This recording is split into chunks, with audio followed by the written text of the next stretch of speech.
Here's the girls. White collar is waving. She says hello.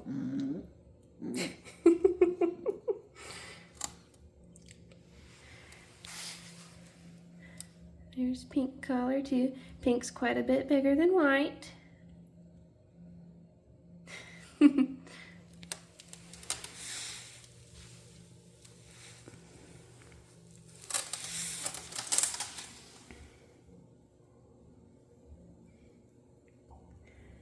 Pink collar will probably be a good 45 pounds on her.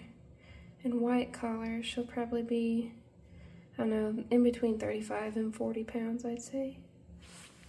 She's just real daintily built. The other one, you can tell she's got bigger bones.